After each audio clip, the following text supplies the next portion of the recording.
नमामि भगवत्पादशङ्करं लोकशङ्करं शङ्करं शङ्कराचार्यं केशवं बादरायणं सूत्रभाष्यकृतौ वन्दे भगवन्तौ पुनः पुनः ईश्वरो गुरुरात्मेति मूर्तिभेदविभागिने व्योमवद्व्याप्तदेहाय दक्षिणामूर्तये नमः। दक्षिणामूर्तये नमः।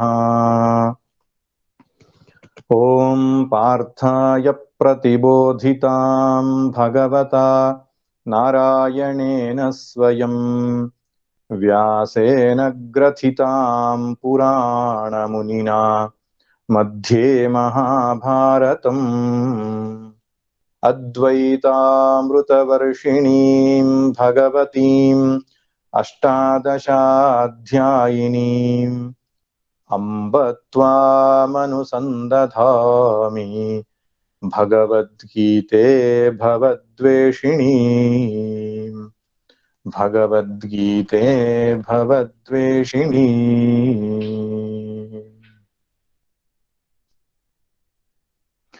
ॐ नमो भगवते वासुदेवाय। ॐ नमो भगवते रामचन्द्राय। ॐ नमो भगवते वासुदेवाय। ॐ नमो भगवते रामचन्द्राय। ॐ नमो भगवते वासुदेवाय। ॐ नमो भगवते रामचन्द्राय। ॐ नमो भगवते वासुदेवाय। ॐ नमो भगवते रामचन्द्राय। ॐ नमो भगवते वासुदेवाय। ॐ नमो भगवते रामचन्द्राय। ॐ नमो भगवते रामचन्द्राय। हरि ओम। ಪಾಂಚಜನ್ಯ ಸಂಪೂರ್ಣ ಗೀತಾ ಪ್ರವಚನದ ಮಾಲಿಕೆಯಲ್ಲಿ 2ನೇ ಅಧ್ಯಾಯದ ಶ್ಲೋಕಗಳನ್ನ ಚಿಂತನೆ ಮಾಡ್ತಾ ಇದ್ದೇವೆ. 2ನೇ ಅಧ್ಯಾಯದಲ್ಲಿ ಮುಖ್ಯವಾಗಿ 4 ವಿಭಾಗಗಳಿವೆ. ಮೊದಲನೆಯದು ಅರ್ಜುನನ ಶರಣಾಗತಿ, ಎರಡನೆಯದು ಆತ್ಮವಿಚಾರ ಅಥವಾ ಸಾಂಖ್ಯ ತತ್ವ ಅಥವಾ ಜ್ಞಾನ ವಿಚಾರ, ಮೂರನೆಯದು ಕರ್ಮ ಯೋಗ, ನಾಲ್ಕನೆಯದು ಸ್ಥಿತಪ್ರಜ್ಞ ಲಕ್ಷಣ. ಅರ್ಜುನನ ಶರಣಾಗತಿ, ಆತ್ಮವಿಚಾರ, ಕರ್ಮಯೋಗ ಮತ್ತು ಸ್ಥಿತಪ್ರಜ್ಞನ ಲಕ್ಷಣ, ಈ 4 ಸಂಗತಿಯನ್ನ ಭಗವಂತ 2ನೇ ಅಧ್ಯಾಯದಲ್ಲಿ ತಿಳಿಸಿದ್ದಾನೆ. ಈಗಾಗಲೇ ನಾವು ಅರ್ಜುನ ಶರಣಾಗತಿಯ ಚಿಂತನೆಯನ್ನು ಮುಗಿಸಿ ಆತ್ಮವಿಚಾರವನ್ನ ಆರಂಭ ಮಾಡಿದ್ದೆವು. ಮೊದಲನೇದಾಗಿ ಆತ್ಮನು ನಿತ್ಯನು ಎಂಬುದಾಗಿ ಭಗವಂತ ತಿಳಿಸಿಕೊಟ್ಟಿದ್ದಾನೆ. ಕಳೆದ ತರಗತಿಯಲ್ಲಿ ನಾವು ಆತ್ಮನು ಸತ್ಯನು ಎಂಬುದನ್ನು ನೋಡಿದೆನು.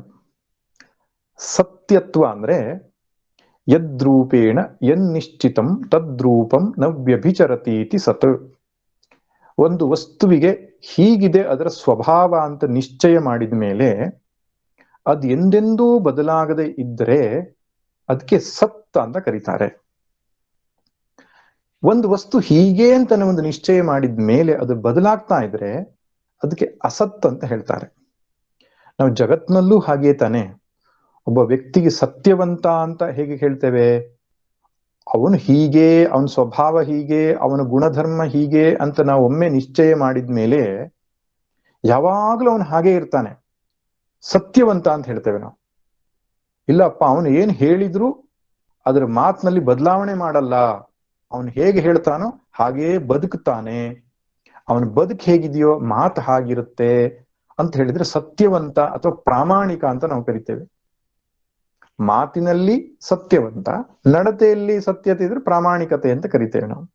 ಅವನ ವ್ಯಕ್ತಿತ್ವ ಒಂದು ಪ್ರಮಾಣ ನಮಗೆ. ಅಲ್ಲಿ ಸಂಶಯಾಸ್ಪದವಾದಂತಹ ಬದಲಾಯಿಸ್ತಕ್ಕಂತಹ ವಾತಾವರಣ ಇಲ್ಲ. ಅದೇ ಇನ್ನೊಬ್ಬ ವ್ಯಕ್ತಿ ಅವನು ಪದೇ ಪದೇ ತನ್ನ ಮಾತನ್ನ ಬದಲಾವಣೆ ಮಾಡ್ತಾ ಇರೋದು, ತನ್ನ ವ್ಯಕ್ತಿತ್ವವನ್ನು ಬದಲಾಯಿಸಿಕೊಳ್ತಾ ಇದ್ರೆ ಅವನಿಗೆ ಅಸತ್ಯ, ಸುಳ್ಳು ವ್ಯಕ್ತಿತ್ವ ಅಥವಾ ಅಪ್ರಾಮಾಣಿಕ ಎಂಬುದಾಗಿ ಕರಿತೇವೆ. ಆದ್ರಿಂದ ಒಂದು ವಸ್ತು ಹೀಗೆ ಅಂತ ನಿಶ್ಚಯ ಮಾಡಿದ ಮೇಲೆ ಅದು ಬದಲಾಗಬಾರದು, ಅದೇ ಸತ್ಯತ್ವ. ಇಲ್ಲಿ ಜಗತ್ತಿನಲ್ಲಿ ನಾವು ಎರಡು ಸಂಗತಿಗಳನ್ನು ನೋಡ್ತೇವೆ, ಒಂದು ಆತ್ಮ, ಇನ್ನೊಂದು ಅನಾತ್ಮ. ಅನಾತ್ಮವಾಗಿರತಕ್ಕಂತಹ ಈ ಪಂಚಮಹಾಭೂತಗಳ ಸೃಷ್ಟಿ ಏನಿದೆ, ವ್ಯಷ್ಟಿ ಮತ್ತು ಸಮಷ್ಟಿ ಎರಡೂ ಕೂಡ ಬದಲಾಯಿಸ್ತಾ ಇರುತ್ತೆ. ಅದನ್ನ ಹೀಗೆ ಅಂತ ನಾವು ನಿಶ್ಚಯ ಮಾಡ್ಲಿಕ್ಕೆ ಆಗೋಲ್ಲ. ನಿಶ್ಚಯ ಮಾಡಿದ್ರೂ ಮುಂದಿನ ಕ್ಷಣದಲ್ಲಿ ತನ್ನ ರೂಪವನ್ನು ಬದಲಾಯಿಸಿಕೊಳ್ಳುತ್ತೆ. ಆದರೆ ಆ ಆತ್ಮವಸ್ತು ಏನಿದೆಯೋ, ಸಚ್ಚಿದಾನಂದ ಆತ್ಮವಸ್ತು, ಅದು ಎಂದೆಂದೂ ಬದಲಾವಣೆ ಆಗುವುದೇ ಇಲ್ಲ. ಅದಕ್ಕೆ ಉದಾಹರಣೆ ನಾವೇನು ನೋಡಿದೆವು? ಮಣ್ಣು ಮತ್ತು ಮಡಿಕೆ. ಮಡಿಕೆಯ ಆಕಾರಗಳು ಬದಲಾವಣೆ ಆಗಬಹುದು, ಅದರ ಮಣ್ಣು ಅಂತ ನಾವೊಮ್ಮೆ ನಿಶ್ಚಯ ಮಾಡಿದ ಮೇಲೆ, ಅದರ ಸ್ವಭಾವ ನಿಶ್ಚಯ ಮಾಡಿಕೊಂಡ ಮೇಲೆ ಅದು ಎಂದೆಂದೂ ಹಾಗೆ ಇರುತ್ತೆ. ಅದೇ ಮಣ್ಣಿನಿಂದ ನಾವು ಮಡಿಕೆ ಮಾಡಬಹುದು, ಕುಡಿಕೆ ಮಾಡಬಹುದು, ದೊಡ್ಡದಾದ ಹಂಡೆ ಮಾಡಬಹುದು, ಇನ್ನೇನು ಸೃಕ್ಸ್ರುವಗಳನ್ನು ಮಾಡಬಹುದು ಅಂತ ಇಟ್ಕೊಳ್ಳೋಣ. ಒಂದೇ ಮಣ್ಣು ಬೇರೆ ಬೇರೆ ರೂಪ ತಾಳ್ದಾಗ ಅದೇನಾಯ್ತು? ಆ ರೂಪಗಳು ಮಿಥ್ಯಾ ಅಥವಾ ಅಸತ್ ಅಂತ ಕರೆಯಲ್ಪಡುತ್ತೆ. ಯಾಕೆ? ಬದಲಾವಣೆ ಆಗ್ತಾ ಇರುತ್ತೆ, ಒಂದು ರೂಪದಿಂದ ನಿಶ್ಚಯ ಇರಲ್ಲ. ಅದೇ ಮಣ್ಣಿನ ರೂಪದಿಂದ ಅದು ಯಾವಾಗಲೂ ಒಂದೇ ತೆರನಾಗಿರ್ತದೆ. ಹಾಗೆಯೇ ಈ ಜಗತ್ತು ಅನ್ನುವಂಥದ್ದು ಮಿಥ್ಯಾ ಎಂಬುದಾಗಿ ಕರಿತೇವೆ. ಇಲ್ಲಿ ಮಿಥ್ಯಾ ಎನ್ನುವ ಶಬ್ದವನ್ನ ಅಸತ್ ಎಂಬುದಾಗಿ ಕರೆದಿದ್ದಾರೆ. ನಾಸತೋ ವಿದ್ಯತೆ ಭಾವ. ಅಸದ್ವಸ್ತುವಿಗೆ ಭಾವ ಅಂದ್ರೆ ಇರುವಿಕೆ ಎನ್ನುವುದು ಇರುವುದಿಲ್ಲ. ಅದೇ ಆತ್ಮವಸ್ತುವಿಗೆ ಸದ್ವಸ್ತು ಅಂತ ನಾವು ಕರಿತೇವೆ. ಸದ್ವಸ್ತು ಅಂದ್ರೆ ಯಾವಾಗಲೂ ಒಂದೇ ತೆರನಾಗಿರ್ತಕ್ಕಂಥದ್ದು. ಅಸದ್ವಸ್ತು ಅಂದ್ರೆ ಅದು ಇರುವುದಿಲ್ಲ ಅಂತಲ್ಲ, ತೋರ್ತದೆ, ಆದ್ರೆ ಅದು ವಾಸ್ತವವಾಗಿ ತನ್ನ ಅಸ್ತಿತ್ವಕ್ಕೆ ಇನ್ನೊಂದನ್ನು ಆಶ್ರಯಿಸಿರುತ್ತೆ. ಡಿಪೆಂಡೆಂಟ್ ಎಕ್ಸಿಸ್ಟೆನ್ಸ್ ಅಂತ ಹೇಳ್ತೇವೆ. ಅದಕ್ಕೆ ಉದಾಹರಣೆ ಕೊಡಬೇಕು ಅಂದ್ರೆ, ಬೆಂಕಿ ತನ್ನದೇ ಆದ ಬಿಸಿ ಎನ್ನುವ ಗುಣವನ್ನು ಹೊಂದಿದೆ. ಅದು ಮಡಿಕೆಯ ಸಂಪರ್ಕಕ್ಕೆ ಬಂದಾಗ ಮಡಿಕೆ ಬಿಸಿ ಆಗತ್ತೆ, ಮಡಿಕೆ ಬಿಸಿ ಆದ್ರಿಂದ ನೀರು ಬಿಸಿ ಆಗತ್ತೆ, ನೀರು ಬಿಸಿ ಆದ್ರಿಂದ ಒಳಗಡೆ ಇರತಕ್ಕಂತಹ ಬೇಳೆಕಾಳುಗಳು ಬಿಸಿ ಆಗತ್ತೆ. ಈಗ ಬಿಸಿ ಅನ್ನುವಂತಹ ಗುಣ ಬೇಳೆಕಾಳುಗಳಿಗಾಗ್ಲಿ, ನೀರಿಗಾಗ್ಲಿ, ಮಡಿಕೆಗಾಗ್ಲಿ ಸ್ವಾಭಾವಿಕವಾಗಿ ಬಂದದ್ದು ಆಗುಂತಕ ಗುಣಧರ್ಮವೋ? ಅದು ಆಗಂತುಕ ಗುಣಧರ್ಮ. ಯಾಕೆ? ಸ್ವಲ್ಪ ಹೊತ್ತು ಬಿಟ್ಟು ಬಿಟ್ರೆ ತಣ್ಣಗಾಗಿ ಬಿಡುತ್ತದು. ಆದ್ರೆ ಬೆಂಕಿಯಲ್ಲಿರುವ ಬಿಸಿ ಎನ್ನುವಂತಹ ಗುಣ ಅದು ಆಗಂತುಕವೋ ಅಥವಾ ಸ್ವಾಭಾವಿಕವೋ? ಅದು ಸ್ವಾಭಾವಿಕ, ಅದು ಸಹಜವಾದದ್ದು. ಅದಕ್ಕೆ ಇಂಗ್ಲಿಷ್ ನಲ್ಲಿ ಏನ್ ಹೇಳ್ತಾರೆ? ಇಂಟ್ರಿನ್ಸಿಕ್. ಬಂದ ಆಗಂತುಕ ಏನ್ ಹೇಳ್ತಾರೆ? ಡಿಪೆಂಡೆಂಟ್. ಒಂದು ಸ್ವಭಾವಗತವಾದ ಗುಣಧರ್ಮ, ಇನ್ನೊಂದು ಬಂದು ಹೋಗ್ತಕ್ಕಂತಹ ಗುಣಧರ್ಮ. ಈ ಅಗ್ನಿಯ ಸ್ವಭಾವವೇ ಏನು? ಬಿಸಿ ಅನ್ನುವಂಥದ್ದೇನಿದೆ ಅದು ಸತ್ಯವಾದದ್ದು. ಅದರಿಂದ ಪಾತ್ರೆಯಾಗ್ಲಿ, ನೀರಾಗ್ಲಿ, ಬೇಳೆಕಾಳುಗಳಾಗ್ಲಿ ಬಿಸಿ ಆಗುವಂಥದ್ದೇನಿದೆ ಆಗಂತುಕ ಗುಣಧರ್ಮ. ಅದಕ್ಕೆ ಮಿಥ್ಯಾ ಅಂತ ಕರೀತಾರೆ. ಅಗ್ನಿಯ ಬಿಸಿ ಅನ್ನುವಂಥದ್ದು ಸತ್ಯ, ಅದರಿಂದ ಪಡೆದಂತಹ ಡಿಪೆಂಡೆಂಟ್ ಹೀಟ್ ಅಂತ ಏನಿದೆ ಅದು ಮಿಥ್ಯಾ. ಹಾಗೆ ಈ ಜಗತ್ತು ಅನ್ನುವಂಥದ್ದು ಸ್ವತಂತ್ರವಾದ ಅಸ್ತಿತ್ವ ಅದಕ್ಕಿಲ್ಲ. ಆತ್ಮನ ಅಸ್ತಿತ್ವವನ್ನು ಆಶ್ರಯಿಸಿ ಅದು ಇದೆ ಇದೆ ಇದೆ ಅಂತ ತೋರ್ತಾ ಇದೆ. ಘಟಂ ಅಸ್ತಿ, ಪಟಂ ಅಸ್ತಿ, ವೃಕ್ಷ ಅಸ್ತಿ. ಈ ಅಸ್ಥಿ ಅನ್ನುವಂಥದ್ದೇನಿದೆ ಅದು ಮೂಲ ಆತ್ಮನಿಂದಲೇ ಬಂದಿರತಕ್ಕಂಥದ್ದು. ಈ ನಾಮರೂಪಗಳಷ್ಟೇ ತೋರಿಕೆ. ಅಸ್ತಿತ್ವ ಅನ್ನುವಂಥದ್ದು ಆತ್ಮನದಾಗಿರುತ್ತೆ. ಆದ್ರಿಂದ ಆ ಆತ್ಮನ ಅಸ್ತಿತ್ವವನ್ನು ಆಶ್ರಯಿಸಿ ಇದು ತೋರ್ತಾ ಇರೋದ್ರಿಂದ ಇವೆಲ್ಲವೂ ಮಿಥ್ಯಾ ಅಂತ ಕರೆಯಲ್ಪಡುತ್ತೆ. ಮಿಥ್ಯಾ ಅನ್ನುವ ಶಬ್ದಕ್ಕೆ ಮಲದ ಕೊಂಬಿನ ಹಾಗೆ ಅಸತ್ ಅಂತ ಅರ್ಥ ಅಲ್ಲ, ತುಚ್ಛ ಅಂತ ಅರ್ಥ ಅಲ್ಲ, ಅಲೀಕ ಅಂತ ಅರ್ಥ ಅಲ್ಲ. ಮಿಥ್ಯಾ ಅಂದ್ರೆ ಅದು ತೋರುತ್ತೆ, ನಾಮರೂಪ ಕ್ರಿಯೆಗಳಾಗಿ ತೋರುತ್ತೆ. ಆದ್ರೆ ತನ್ನದೇ ಆದಂತಹ ಅಸ್ತಿತ್ವ ಅದಕ್ಕೆ ಇರಲ್ಲ. ಅದು ತನ್ನ ಅಸ್ತಿತ್ವಕ್ಕಾಗಿ ಆತ್ಮನನ್ನ ಆಶ್ರಯಿಸಿರುತ್ತೆ. ಆಮೇಲೆ ಆತ್ಮನಲ್ಲಿಯೇ ಲಯವಾಗತ್ತೆ, ಆತ್ಮನಿಂದಲೇ ಪ್ರಕಟವಾಗತ್ತೆ, ಆತ್ಮನ ಸನ್ನಿಧಾನದಿಂದಲೇ ಅದು ತೋರ್ತಾ ಇರುತ್ತೆ. ಆದ್ದರಿಂದ ಈ ತೋರುವ ಈ ಪ್ರಪಂಚಕ್ಕೆ, ಮಿಥ್ಯಾ ಪ್ರಪಂಚಕ್ಕೆ ಅಂಟುಕೊಳ್ಬೇಡ. ಯಾವುದು ಒಂದೇ ತೆರನಾಗಿರ್ತದೋ ಆ ಆತ್ಮ ವಸ್ತುವಿಗೆ ಅಂಟಿಕೋ ಎನ್ನುವುದಕ್ಕಾಗಿ ಭಗವಂತ ಈ ಮಾತನ್ನ ಹೇಳ್ತಾನೆ. ಜಗತ್ತು ಮಿಥ್ಯ, ಇದು ಮಾಯೆ ಎಂಬುದಾಗಿ ಸಹಜವಾಗಿ ನಾವು ಕರಿತೇವೆ. ಮಾಯೆ ಅನ್ನತಕ್ಕಂಥ ಶಬ್ದಕ್ಕೆ ಅರ್ಥ ಏನು? ಯಾಮ ಸಾ ಮಾಯಾ. ಯಾವುದು ಇಲ್ಲವೋ, ಇದ್ದಂತೆ ತೋರ್ತಾ ಇದೆಯೋ ಅದು ಮಾಯೆ. ಆದ್ದರಿಂದ ಈ ಜಗತ್ತು ಅದೊಂದು ಕನಸು ಇದ್ದ ಹಾಗೆ, ಅದೊಂದು ಭ್ರಾಂತಿ, ಅದೊಂದು ಕಲ್ಪನೆ. ಅದಕ್ಕೆ ನಾವು ನೆಚ್ಚಿಕೊಂಡರೆ ದುಃಖ ನಿಶ್ಚಿತ ನಮಗೆ. ಹಾಗಾದ್ರೆ ಯಾವುದನ್ನು ನೆಚ್ಚಿಕೊಳ್ಳಬೇಕು? ಆತ್ಮವನ್ನು ನೆಚ್ಚಿಕೊಳ್ಳಬೇಕು. ಇಲ್ಲಿ ಆತ್ಮ ಅನ್ನುವ ಶಬ್ದ ಆರಂಭಿಕ ಸಾಧಕರಿಗೆ ಕಷ್ಟವಾಗತ್ತೆ ಅನ್ನುವ ಕಾರಣಕ್ಕೆ ಭಗವಂತನನ್ನು ನೆಚ್ಚಿಕೊಳ್ಳಬೇಕು ಅಂತ ಹೇಳ್ತೇವೆ. ಪರಮಾತ್ಮನನ್ನು ನೆಚ್ಚಿಕೊಳ್ಳಬೇಕು. ಯಾಕಂದ್ರೆ ಪರಮಾತ್ಮ ಎಂದೆಂದೂ ಬದಲಾವಣೆ ಆಗದೆ ಇರತಕ್ಕಂಥವನು. ಅಚ್ಯುತ ಅಂತ ಅವನ ಹೆಸರು.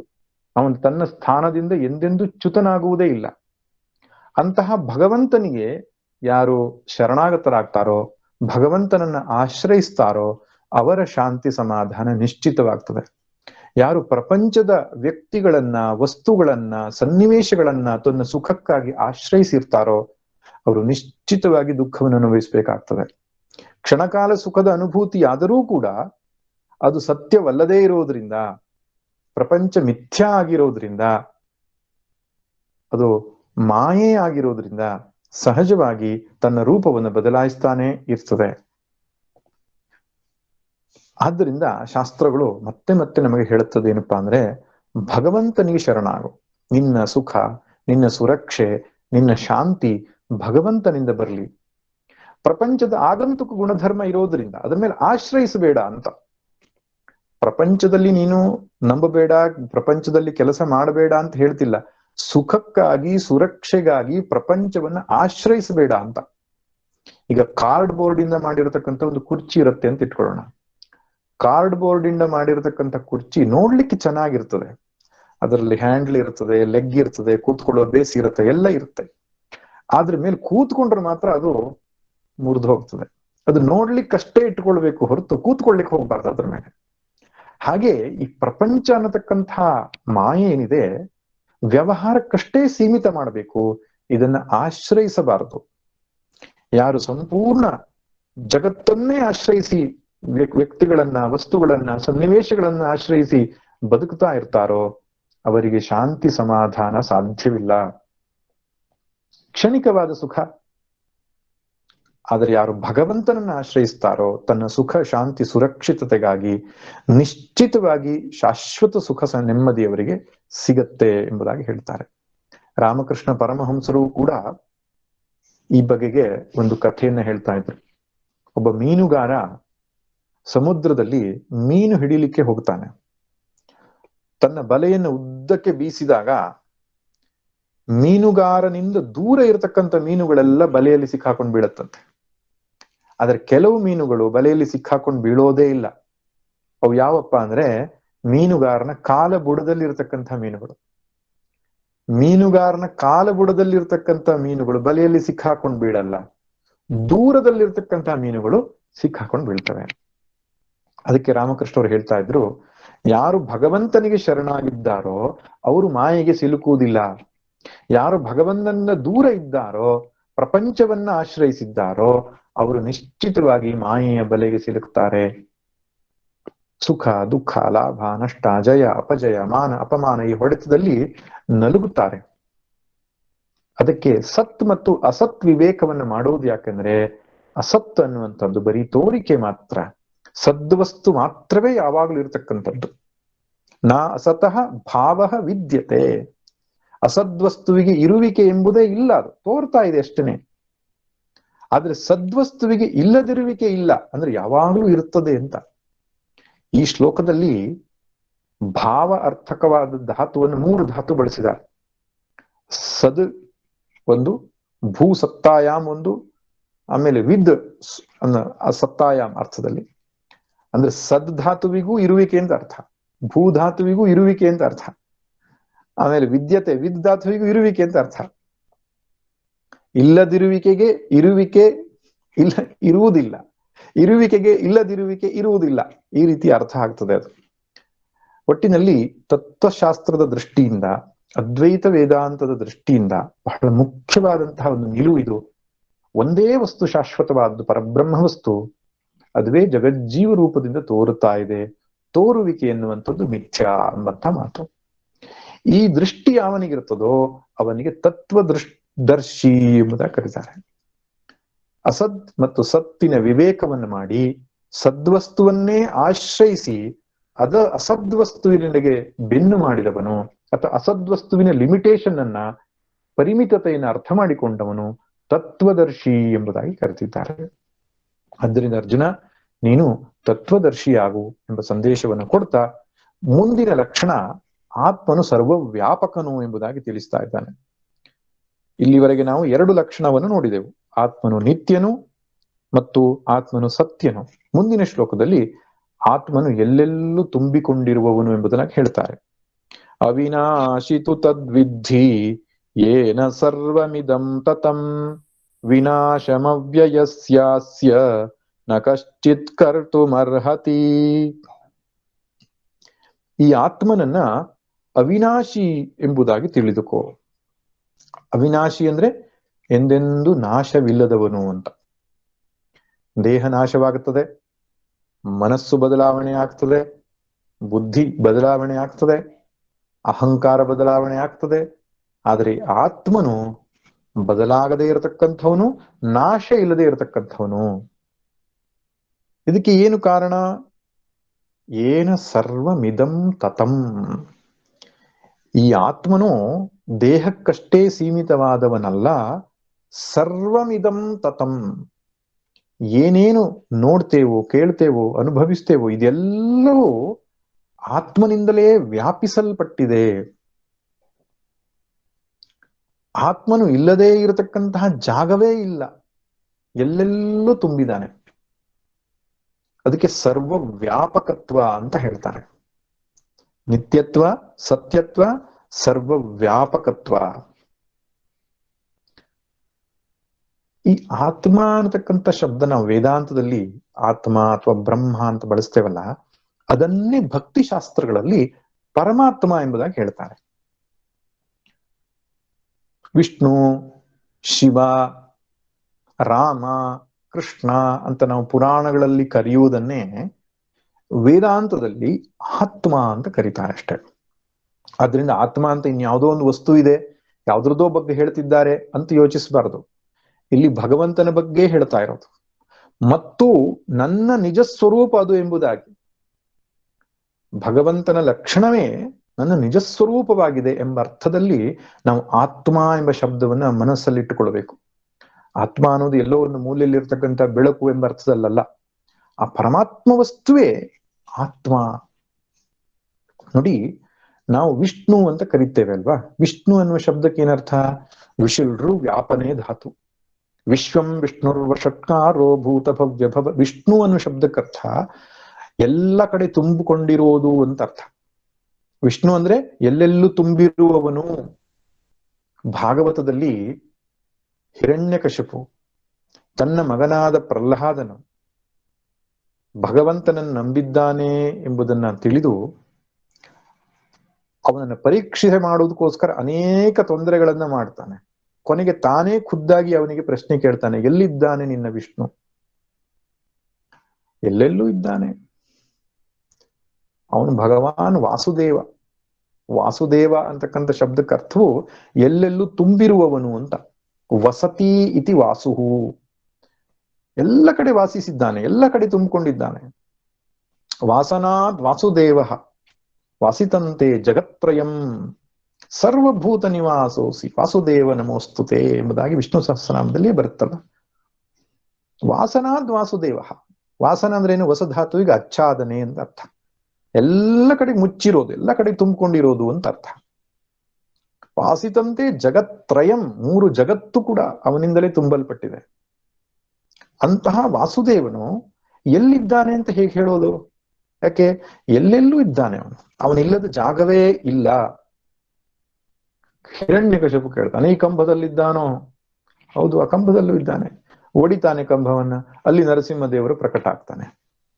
ಇಲ್ಲಿ ನರಸಿಂಹ ಅವತಾರ ಆಯ್ತು ಅಂತ ನಾವು ಖುಷಿ ಪಡ್ತೇವೆ, ಆದ್ರೆ ಅಲ್ಲೊಂದು ವೇದಾಂತದ ತತ್ವವನ್ನು ನಾವು ಅರ್ಥ ಮಾಡಿಕೊಳ್ಬೇಕು. ಏನು? ವಾಸುದೇವನು, ಭಗವಂತನು, ವಿಷ್ಣು ಎಲ್ಲೆಲ್ಲೂ ತುಂಬಿದ್ದಾನೆ, ಅವನಿಲ್ಲದ ಜಾಗವೇ ಇಲ್ಲ. ಅದೇ ಭಾಗವತ ಹೇಳುವ ಸಿದ್ಧಾಂತ. ನೋಡಿ, ಕನಕದಾಸರದ್ದು ಒಂದು ಕಥೆ ನೆನಪಿದೆಯಲ್ಲ ನಮಗೆ. ಏಕಾದಶಿಯ ದಿನ ಬಾಳೆಹಣ್ಣು ತಿನ್ನು ಅಂತ ಕೊಟ್ರಂತೆ ಶಿಷ್ಯರಿಗೆ ಕನಕದಾಸರ ಗುರುಗಳು ವ್ಯಾಸರಾಯರು. ಆಗ ಎಲ್ಲರೂ ಹೇಳಿದ್ರಂತೆ ಗುರುಗಳು, ಯಾರೂ ಕಾಣದ ಜಾಗದಲ್ಲಿ ತಿನ್ಕೊಂಡು ಬರ್ಬೇಕು ಬಾಳೆಹಣ್ಣ ಅಂತ. ಯಾರೂ ಕಾಣದೇ ಇರೋ ಜಾಗ ಅಂದ್ರೇನು? ಏಕಾಂತವಾದ ಜಾಗ, ಕೋಣೆಯಲ್ಲಿ ಕೆಲವರು ತಿಂದ್ರಂತೆ, ಕೆಲವರು ಬಟ್ಟೆ ಮುಚ್ಕೊಂಡು ತಿಂದ್ರಂತೆ, ಯಾರು ಕಾಣಲ್ಲ ಅಂತ. ಕನಕದಾಸ ಮಾತ್ರ ಬಾಳೆಹಣ್ಣು ಹಂಗೆ ತಕೊಂಡು ಬಂದು ಕೊಟ್ಟಂತೆ. ಏನಯ್ಯ ನೀನ್ ತಿಂದಿಲ್ಲ ಅಂದ್ರೆ, ಯಾರೂ ಕಾಣದೇ ಇರೋ ಜಾಗ ನನಗೆ ಸಿಕ್ಕಿಲ್ಲ ಅಂದ್ರೆ ಅಂತೆವ್ರು. ಹಾಗಂದ್ರೆ ಏನರ್ಥ? ಎಲ್ಲಿ ಹೋದ್ರೂ ಭಗವಂತ ನೋಡ್ತಿದ್ದಾನೆ ಅಂತ ಅನ್ನಿಸ್ತಾ ಇದೆ ನನಗೆ, ನಿಜವಾದ ಭಕ್ತ ನೀನು ಒಬ್ಬನೇ ಅಂದ್ರೆ ಅಂತೆವ್ರು. ನನ್ನ ಉಪದೇಶ ಸರಿಯಾಗಿ ಅರ್ಥ ಮಾಡ್ಕೊಂಡವ್ ನೀನೊಬ್ಬನೇ. ಏನು? ಯಾರೂ ಇಲ್ಲದ ಜಾಗ ಅನ್ನುವಂಥದ್ದು ಇಲ್ವೇ ಇಲ್ಲ ಈ ಸೃಷ್ಟಿಯಲ್ಲಿ. ಎಲ್ಲೂ ಹೋದ್ರೂ ಕೂಡ ಸಹಸ್ರಾಕ್ಷ ಸಹಸ್ರಪಾತ್ ಸ ಭೂಮಿಂ ವಿಶ್ವತೋ ವೃತ್ವ ಅತ್ಯತಿಷ್ಠದ್ದಶಾಂಗುಲಂ. ಸಾವಿರಾರು ಕಣ್ಣುಗಳಿಂದ, ಸಾವಿರಾರು ಕೈಗಳಿಂದ, ಸಾವಿರಾರು ಕಾಲುಗಳಿಂದ ತುಂಬಿರತಕ್ಕಂತಹ ಸಹಸ್ರ ಶೀರ್ಷ ಪುರುಷ ಏನಿದ್ದಾನೋ, ಪರಮಾತ್ಮ ಅಂತ ಏನಿದ್ದಾನೋ, ಅವನು ಎಲ್ಲೆಲ್ಲೂ ಇದ್ದಾನೆ, ಅವನಿಲ್ಲದ ಜಾಗವೇ ಇಲ್ಲ. ಇದನ್ನೇ ಪುರಾಣಗಳು ಕಥೆಯ ಮೂಲಕ ಹೇಳುತ್ತಷ್ಟೇನೆ. ನಿಜವಾಗಿ ನೋಡಿದ್ರೆ ಭಗವಂತನೊಳಗೆ ಈ ಜಗತ್ತಿದೆ. ಭಗವಂತ ಜಗತ್ತಿನೊಳಗೆ ಯಾವುದೋ ಮೂಲೆಯಲ್ಲಿ ವೈಕುಂಠದಲ್ಲಿಯೋ ಕೈಲಾಸದಲ್ಲಿಯೋ ಅಥವಾ ತಿರುಪತಿಯಲ್ಲಿಯೋ ಧರ್ಮಸ್ಥಳದಲ್ಲಿಯೋ ದೇವರಿರೋದಲ್ಲ, ದೇವರಲ್ಲಿ ಜಗತ್ತೆಲ್ಲವೂ ತುಂಬಿದೆ ಅಂತ. ಶಿವಪುರಾಣದಲ್ಲಿ ಒಂದು ಕಥೆ ಬರ್ತದಲ್ಲ, ಏನು ಗಣಪತಿಗೂ ಷಣ್ಮುಖನಿಗೂ ವಾದ ಆಯ್ತಂತೆ, ಯಾರು ಶ್ರೇಷ್ಠರು ಅಂತ. ಆಗ ಶಿವ ಹೇಳ್ತಾನೆ, ಯಾರು ಈ ಭೂಮಿಯನ್ನ ಬೇಗ ಪ್ರದಕ್ಷಿಣೆ ಮಾಡಿಕೊಂಡು ಬರ್ತಾರೋ ಅವರು ಶ್ರೇಷ್ಠರು ಅಂತ. ಷಣ್ಮುಖ ನವಿಲನ್ನ ಹತ್ತು ಹೊರಟೇ ಬಿಟ್ನಂತೆ ಭೂ ಪ್ರದಕ್ಷಿಣೆ ಮಾಡ್ಕೊಂಡು ಬರ್ಲಿಕ್ಕೆ, ಅತ್ಯಂತ ಶೀಘ್ರವಾಗಿ ಪ್ರದಕ್ಷಿಣೆ ಮಾಡ್ಕೊಂಡು ಬಂದಂತೆ. ಗಣಪತಿ ವಾಹನ ತುಂಬಾ ನಿಧಾನ ಹೋಗೋದು, ಅದು ಇಲಿ, ಅದ್ರ ಮೇಲೆ ಕೂತ್ಕೊಂಡು ಭೂ ಪ್ರದಕ್ಷಿಣೆ ಮಾಡೋ ಕಲ್ಪನೆನೇ ಕೈ ಬಿಟ್ಬಿಟ್ಟ ಅವನು. ಆದ್ರೆ ಬುದ್ಧಿವಂತ ಅವನೇನ್ ಮಾಡ್ದ, ಆ ತಂದೆ ತಾಯಿಗಳು ಕುಳ್ಕೊಳ್ದಿರೋ ಪೀಠದ ಸುತ್ತಲೂ, ಅಂದ್ರೆ ತಂದೆ ತಾಯಿಗಳನ್ನೇ ಒಂದು ಪ್ರದಕ್ಷಿಣೆ ಮಾಡಿ ಬಂದ್ಬಿಟ್ಟ ಶಿವಪಾರ್ವತಿಯರನ್ನ. ಕೂತ್ಕೊಂಡು ಒಂದ್ ಮೂಲೆಯಲ್ಲಿ ಕೂತ್ಕೊಂಡ. ಷಣ್ಮುಖ ಬಂದ್ಬಿಟ್ಟು ಬಹಳ ಸಂತೋಷ ಪಟ್ಟುಕೊಂಡು ಹೇಳಿದ್ನಂತೆ, ನಾನು ಭೂ ಪ್ರದಕ್ಷಿಣೆ ಜಗತ್ ಪ್ರದಕ್ಷಿಣೆ ಮಾಡ್ಕೊಂಡು ಬಂದ್ಬಿಟ್ಟೆ ಬೇಗನೆ, ಗಣಪತಿ ಇನ್ನು ಹೊರಡ್ಲೇ ಇಲ್ಲ ಕೂತ್ಕೊಂಡಿದ್ದಾನೆ ಅಂತ ನೋಡಿದ್ನಂತೆ ಅವನ ಕಡೆಗೆ. ಆವಾಗ ಕೇಳಿದ್ನಂತೆ, ಯಾರು ಗೆದ್ದರು ನಮ್ಮ ಸ್ಪರ್ಧೆಯಲ್ಲಿ? ಅವಾಗ ಶಿವ ಕೇಳ್ತಾನೆ, ಗಣಪತಿ ನೀನ್ ಹೊರಡ್ಲೇ ಇಲ್ವಲ್ಲಪ್ಪ, ಹೇಗೆ ನಿಶ್ಚಯ ಮಾಡೋದು, ನೀನು ಎಲ್ಲಿಗೂ ಹೋಗ್ಲಿಲ್ವಲ್ಲ, ಹೇಗೆ ನೀನ್ ಸ್ಪರ್ಧೆಯಲ್ಲಿ ಭಾಗವಹಿಸ್ಲೇ ಇಲ್ವಲ್ಲ ಅಂತ. ಆ ಗಣಪತಿ ಹೇಳ್ತಾನೆ, ನಾನು ಶಾಸ್ತ್ರಗಳಲ್ಲಿ ಕೇಳಿದ್ದೇನೆ, ಶಿವಪಾರ್ವತಿಯರಲ್ಲಿ ಇಡೀ ಜಗತ್ತೇ ಸಮಾವೇಶಗೊಂಡಿದೆ, ಆದ್ದರಿಂದ ನಿಮ್ಮನ್ನ ಪ್ರದಕ್ಷಿಣೆ ಮಾಡಿದ್ರೆ ಇಡೀ ಜಗತ್ತಿಗೆ ಪ್ರದಕ್ಷಿಣೆ ಮಾಡ್ದಂಗ ಆಗುತ್ತೆ ಅಂತ ಹೇಳ್ಕೊಂಡು ನಿಮ್ಗೆ ಪ್ರದಕ್ಷಿಣೆ ಮಾಡಿಬಿಟ್ಟೆ, ನಾನು ತೀರ್ಮಾನ ಮಾಡೋದು ನಿಮ್ ಕೆಲಸ ಅಂತ ಹೇಳಿದ್ನಂತ. ಆ ಲೆಕ್ಕದಲ್ಲಿ ಯಾರು ಮೊದಲು ಮುಗಿಸಿದಂಗಾಯ್ತು ಸ್ಪರ್ಧೆಯಲ್ಲಿ? ಗಣಪತಿನೇ. ಅದರಿಂದ ಬುದ್ಧಿವಂತ ಗಣಪತಿ ಎಂಬುದಾಗಿ ಹೇಳ್ತಾರೆ. ಇಲ್ಲಿ ತತ್ವ ಏನು ಕಥೆ ಹಿಂದೆ? ಇಡೀ ಜಗತ್ತೇ ಭಗವಂತನಲ್ಲಿ ವ್ಯಾಸಿದೆ, ಎಲ್ಲ ಕಡೆ ತುಂಬಿರತಕ್ಕಂಥ ತತ್ವ ಅದು. ಈಶಾವಾಸ್ಯಮಿದಂ ಸರ್ವಂ ಯತ್ಕಿಂಚ ಜಗತ್ಯಾನ್ ಜಗತ್ ಸರ್ವಂ ವಿಷ್ಣುಮಯಂ ಜಗತ್ ಪುರುಷ ಏವೇದಗಂ ಸರ್ವಂ ಆತ್ಮ ಏವ ಇದಗಂ ಸರ್ವಂ. ಅನೇಕ ವೈದಿಕ ವಾಕ್ಯಗಳಲ್ಲಿ ಪುನಃ ಪುನಃ ನಾವು ಕೇಳ್ತೇವೇನು, ಇದೆಲ್ಲವೂ ಭಗವಂತನಿಂದ ತುಂಬಲ್ಪಟ್ಟಿದೆ. ಆದ್ರಿಂದ ಹಿಂದೂ ಸನಾತನ ಧರ್ಮದ ಶ್ರೇಷ್ಠತೆ ಏನು ಅಂದ್ರೆ, ದೇವರನ್ನ ಆರಾಧನೆ ಮಾಡುವುದಕ್ಕೆ ನಮಗೆ ಯಾವುದೋ ಜಾಗಕ್ಕೆ ಹೋಗಬೇಕಾಗಿಲ್ಲ, ಭಗವದ್ ಆರಾಧನೆಗೆ ಯಾವುದೋ ಹಿಮಾಲಯದ ತುದಿಗೆ ಹೋಗಬೇಕಾಗಿಲ್ಲ. ನಾವು ಎಲ್ಲಿ ನೋಡ್ತೇವೋ ಏನು ಕೇಳ್ತೇವೋ, ಏನು ಮುಟ್ಟುತ್ತೇವೋ, ಏನು ಮೂಸ್ತೇವೋ ಅಲ್ಲೆಲ್ಲ ಭಗವತ್ ಸಾನ್ನಿಧ್ಯ ಇದೆ. ಅದಕ್ಕೆ ಯಜ್ಞ ಭಾವ ಅಂತ ಕರಿತೇವೆ. ಸ್ನಾನ ಮಾಡುವುದು ಕೂಡ ಈಶ್ವರ ಆರಾಧನೆ ಆಗಬಹುದು, ನಾವು ನೋಡುವುದು ಒಂದು ಈಶ್ವರ ಆರಾಧನೆ ಆಗಬಹುದು, ಇನ್ನೊಬ್ಬ ವ್ಯಕ್ತಿಯ ಜೊತೆ ಮಾತನಾಡುವುದು ಭಗವದ್ ಆರಾಧನೆ ಆಗಬಹುದು. ಯಾಕೆ? ಎಲ್ಲೆಲ್ಲೂ ತುಂಬಿರೋನು ಭಗವಂತನೇ. ರುದ್ರ ಪ್ರಶ್ನ ಅಂತಕ್ಕಂತಹ ಮಂತ್ರದಲ್ಲಿ, ಯಜುರ್ವೇದದಲ್ಲಿ ಮಧ್ಯಭಾಗದಲ್ಲಿ ಬರತಕ್ಕಂತಹ ಮಂತ್ರ ಅದು. ರುದ್ರ ಅಂತ ಕರೀತಾರೆ, ನಮಕ ಅಂತ ಕೂಡ ಕರೀತಾರೆ. ನಮಸ್ಸೋಮಾಯ ಚ ರುದ್ರಾಯ ಚ ನಮಸ್ತಾಮ್ರಾಯ ಚ ಅರುಣಾಯ ಚ, ಈ ರೀತಿಯಾಗಿ ನಮಃ ನಮಃ ನಮಃ ಅಂತ ಬರ್ತದೆ. ಅದಕ್ಕೆ ನಮಕ ಅಂತ ಕರೀತಾರೆ. ಅತ್ಯಂತ ಪ್ರಸಿದ್ಧವಾದ ಶ್ರೇಷ್ಠವಾದ ಮಂತ್ರ ಅದು. ಅದರಲ್ಲಿ ಎಷ್ಟು ಸುಂದರವಾಗಿದೆ ಅಂದ್ರೆ ಪ್ರತಿಯೊಂದು ರುದ್ರ ಎಂಬುದಾಗಿ ತೋರಿಸಿಕೊಟ್ಟಿದ್ದಾರೆ. ಹತ್ತತ್ರ 300 ನಾಮಾವಳಿಗಳು ಬರುತ್ತೆ. ವೃಕ್ಷ ರೂಪದಲ್ಲಿ ನಿಂತಿರುವ ರುದ್ರ, ಪಶು ಪಕ್ಷಿಗಳ ರೂಪದಲ್ಲಿ ನಿಂತಿರುವ ರುದ್ರ, ಮನುಷ್ಯರ ರೂಪದಲ್ಲಿ, ಪ್ರಾಣಿಗಳ ರೂಪದಲ್ಲಿ, ಕಲ್ಲಿನ ರೂಪದಲ್ಲಿ, ಮಣ್ಣಿನ ರೂಪದಲ್ಲಿ, ಖನಿಜದ ರೂಪದಲ್ಲಿ, ನದಿ, ಪರ್ವತ, ಪ್ರತಿಯೊಂದು ಕೂಡ ಆ ಈಶ್ವರನ ಅಭಿವ್ಯಕ್ತಿಯೇ. ಎಂಥ ಶ್ರೇಷ್ಠವಾದ ಪರಿಕಲ್ಪನೆ, ಯೋಚನೆ ಮಾಡಿ. ಬೇರೆ ಮತಗಳಲ್ಲಿ ದೇವರೆಲ್ಲಿದ್ದಾನೆ ಎಂದಾಗ ಏನ್ ಹೇಳ್ತೇವೆ?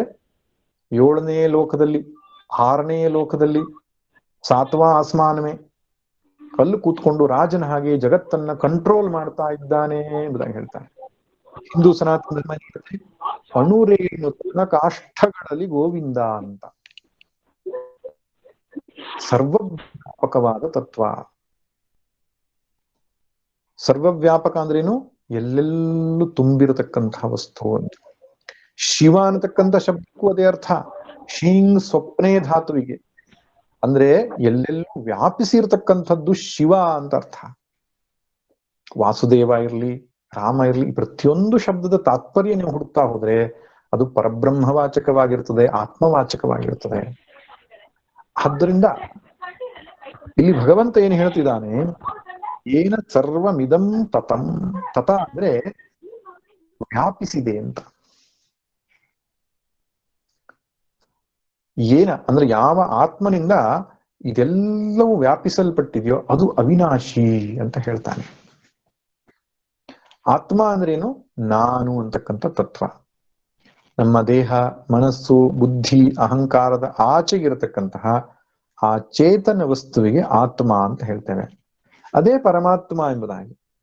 ಆತ್ಮಕ್ಕೂ ಪರಮಾತ್ಮಕ್ಕೂ ಯಾವ ವ್ಯತ್ಯಾಸವೇ ಇಲ್ಲ. ಆ ಆತ್ಮ ವಸ್ತುವೆ ಹಾಗೆ. ಈಗ ನಮ್ಮ ಅನುಭವ ಏನಪ್ಪಾ ಅಂದ್ರೆ, ತಾನು ಅಥವಾ ನಾನು ಅಂತಕ್ಕಂತಹ ವಸ್ತು ಈ ದೇಹಕ್ಕಷ್ಟೇ ಸೀಮಿತವಾಗಿದೆ ಅಂತ ಭಾವಿಸಿಕೊಂಡಿದ್ದೇವೆ. ಅದರಿಂದಲೇ ನಮಗೆ ಸಮಸ್ಯೆಗಳಾಗ್ತಕ್ಕಂಥದ್ದು, ದುಃಖವಾಗ್ತಕ್ಕಂಥದ್ದು. ಯಾಕೆ? ನಾನು ಎಲ್ಲಿದ್ದೇನೆ ಅಂದ್ರೆ ಶರೀರದ ಒಳಗಡೆ ಇದ್ದೇನೆ ಅಂತ. ಉಪನಿಷತ್ತು ಏನು ಹೇಳ್ತಾ ಇದೆ? ನೀನು ಎಲ್ಲೆಲ್ಲೂ ತುಂಬಿದ್ದೀಯಾ ಅಂತ. ಈ ವ್ಯಾಪಿಸುವ ಒಂದು ಶರೀರಕ್ಕಷ್ಟೇ ಸೀಮಿತವಾಗಿ ಮಾಡಿಕೊಂಡಿರ್ತಕ್ಕಂಥದಕ್ಕೆ ಅಜ್ಞಾನ ಅಂತ ಹೇಳ್ತಾರೆ. ಸಹಜವಾಗಿ ಎಲ್ಲರೂ ಆಶ್ಚರ್ಯ ಪಡುವ ವಿಷಯ ಅದು. ಯಾಕೆ? ನಾನು ಎಲ್ಲೆಲ್ಲೂ ತುಂಬಿರುವ ತತ್ವ ಅನ್ನುವಂಥದ್ದು ಒಪ್ಪಿಕೊಳ್ಳಿಕ್ಕೆ ಸಾಧ್ಯ ಇಲ್ಲ ನಮಗೆ. ನಾನು ಯಾವುದೋ ಒಂದು ಜಾಗದಲ್ಲಿ ಕೂತ್ಕೊಂಡಿದ್ದೇನೆ, ಆ ಜಾಗಕ್ಕಷ್ಟೇ ಶರೀರ ಸೀಮಿತವಾಗಿದೆ, ಶರೀರದ ಒಳಗಡೆಗೆಲ್ಲೋ ನಾನು ಇದ್ದೇನೆ ಅಂತ ಭಾವಿಸಿಕೊಂಡಿದ್ದೇನೆ. ಅದಕ್ಕೆ ಎಷ್ಟೋ ಜನ ಹೇಳೋದು ಆತ್ಮ ಎಲ್ಲಿದೆ ಅಂದ್ರೆ ಈ ಎದೆ ತೋರಿಸ್ತಾರೆ, ಹೃದಯದಲ್ಲಿದೆ ಆತ್ಮ. ಕೆಲವರು ಭ್ರೂ ಮಧ್ಯ ತೋರಿಸ್ತಾರೆ, ಕೆಲವರು ನೆತ್ತಿಯ ಮೇಲಿದೆ ಎಂದು ತೋರಿಸ್ತಾರೆ. ಶರೀರದ ಒಳಗಡೆ ಮೂಲೆಯಲ್ಲಿ ಎಲ್ಲೋ ಆತ್ಮ ಇದೆ ಅಂತ ಎಲ್ಲರ ಅಭಿಪ್ರಾಯ. ಅದಕ್ಕೆ ಹೇಳೋದು, ಒಬ್ಬ ಸತ್ತು ಹೋದ್ಮೇಲೆ ಅವನ ಆತ್ಮ ಹೊರಟೋಯ್ತು ಅಂತ. ಆತ್ಮ ಅನ್ನೋದು ಹೊರಟು ಹೋಗುವ ವಸ್ತುವೇ ಅಲ್ಲ ಅದು. ಯಾಕೆ? ಹೊರಟು ಹೋಗಬೇಕು ಅಂತ ಆದ್ರೆ ಅದು ಇನ್ನೊಂದು ಕಡೆ ಇಲ್ಲ ಅಂತ ಆಗ್ಬೇಕಲ್ಲ. ಆತ್ಮ ಅಲ್ಲಿ ಇಲ್ಲ, ಇಲ್ಲಿ ಇದೆ ಅಂತಿದ್ದಾಗ ಸ್ಪೇಷಿಯಲ್ ಡಿಸ್ಟೆನ್ಸ್ ಅಂತ ಹೇಳ್ತಾರೆ. ಆ ಆಕಾಶದಲ್ಲಿ ವ್ಯತ್ಯಾಸ ಇದ್ದಾಗ ಮಾತ್ರ ಒಂದ್ ಕಡೆ ಇನ್ನೊಂದು ಕಡೆಗೆ ಹೋಗಬಹುದು. ಎಲ್ಲೆಲ್ಲೂ ತುಂಬಿರುವ ಆದ್ರಿಂದ ಆತ್ಮ ಅನ್ನೋದು ತಪ್ಪು. ಹಾಗಾದ್ರೆ ಶ್ರಾದ್ದ ಎಲ್ಲ ಮಾಡೋದು ಯಾವ್ದಕ್ಕೆ ನಾವು ಅಂದ್ರೆ ಅದು ಜೀವಾತ್ಮ. ಇಲ್ಲಿ ಸರಿಯಾಗಿ ಅರ್ಥ ಮಾಡ್ಕೊಳ್ಬೇಕು. ಜೀವಾತ್ಮ ಬೇರೆ, ಇಲ್ಲಿ ಹೇಳಿರತಕ್ಕಂತಹ ಪರಮಾತ್ಮ ವಸ್ತು ಬೇರೆ. ಈ ಪರಮಾತ್ಮ ವಸ್ತು ಇನ್ನೊಂದು ಶಬ್ದ ಪ್ರತ್ಯಗಾತ್ಮ ಅಂತ ಹೇಳ್ತಾರೆ. ಅದನ್ನು ಗುರುತಿಸುವುದಕ್ಕಾಗಿ ಸಾಕ್ಷಿ ಎಂಬ ಶಬ್ದವನ್ನು ಕರೀತಾರೆ. ಆ ಪ್ರತ್ಯಗಾತ್ಮನು ಆ ಪರಮಾತ್ಮ ವಸ್ತು ಅದು ಎಲ್ಲೆಲ್ಲೂ ತುಂಬಿರತಕ್ಕಂಥದ್ದು. ಆದರೆ ಅದರ ಪ್ರತಿಭಾಸವಾಗಿರತಕ್ಕಂತಹ ಆಭಾಸವಾಗಿರತಕ್ಕಂಥ ಜೀವ ಅಂತ ಏನಿದೆಯೋ, ಅಂದ್ರೆ ಮನಸ್ಸು ಬುದ್ಧಿಯಲ್ಲಿ ತೋರುವಂತಹ ಚೈತನ್ಯ ಏನಿದೆಯೋ ಅದು ಶರೀರ ಪರಿಚ್ಛಿನ್ನವಾಗಿದೆ, ಅದನ್ನ ನಾವು ಒಪ್ಪಿಕೊಳ್ತೇವೆ. ಆದ್ರೆ ಅದಕ್ಕೂ ಹಿಂದಿರತಕ್ಕಂತಹ ಆತ್ಮವಸ್ತುವು ಈ ಶರೀರ ಪರಿಚ್ಛಿನ್ನವಾಗಿಲ್ಲ, ಶರೀರಕ್ಕಷ್ಟೇ ಸೀಮಿತವಾಗಿಲ್ಲ, ಅದೆಲ್ಲೆಲ್ಲೂ ತುಂಬಿರತಕ್ಕಂಥ ವಸ್ತು. ಜೀವಾತ್ಮನು ಶರೀರಕ್ಕಷ್ಟೇ ಸೀಮಿತವಾಗಿದ್ದಾನೆ. ಅಂದ್ರೆ ನಮ್ಮ ಮನಸ್ಸು, ನಮ್ಮ ಬುದ್ಧಿ, ನಮ್ಮ ಅಹಂಕಾರ, ಅದರಲ್ಲಿ ತೋರಿರ್ತಕ್ಕಂತಹ ಆಭಾಸಕ್ಕೆ ಜೀವಾತ್ಮ ಅಂತ ಹೆಸರು. ಅದು ಈ ಶರೀರವನ್ನ ಬಿಟ್ಟು ಇನ್ನೊಂದು ಶರೀರವನ್ನು ಹೋಗುವಂಥದ್ದು, ಸ್ವರ್ಗಲೋಕಾದಿ ನರಕಲೋಕಾದಿಗಳನ್ನು ಪ್ರಾಪ್ತಿ ಮಾಡಿಕೊಳ್ಳುವಂಥದ್ದು, ಅದಕ್ಕೆ ತರ್ಪಣ ಶ್ರಾದ್ದಾದಿಗಳನ್ನು ಕೊಡತಕ್ಕಂಥದ್ದು, ಇದೆಲ್ಲವೂ ಸರಿಯಾಗಿದೆ, ತೊಂದರೆ ಇಲ್ಲ. ಆದ್ರೆ ಆತ್ಮವಸ್ತು ಅಂತ ಇದಕ್ಕೂ ಹಿಂದಿರುವಂತಹ ನಮ್ಮ ನಿಜ ಸ್ವರೂಪ ಏನಿದೆ ಅದು ಶರೀರಕ್ಕಷ್ಟು ಸೀಮಿತವಾದದ್ದಲ್ಲ, ತ್ರಿಭುವನಗಳನ್ನ ವ್ಯಾಪಿಸಿ ಇರತಕ್ಕಂಥದ್ದಾಗಿದೆ ಎಂಬುದಾಗಿ ಶಾಸ್ತ್ರಕಾರರು ಹೇಳ್ತಾರೆ. ಇದನ್ನ ಅರ್ಥ ಮಾಡ್ಕೊಳ್ಳಿಕ್ಕೆ ಒಂದು ದೃಷ್ಟಾಂತ ಏನು ಅಂದ್ರೆ, ಒಂದು ಮಡಿಕೆ ಇದೆ ಅಂತ ಭಾವಿಸ್ಕೊಳ್ಳಿ. ಆ ಮಡಿಕೆ ಒಳಗಡೆಗೆ ಸ್ವಲ್ಪ ನೀರು ಹಾಕಿದ್ದೇವೆ ನಾವು.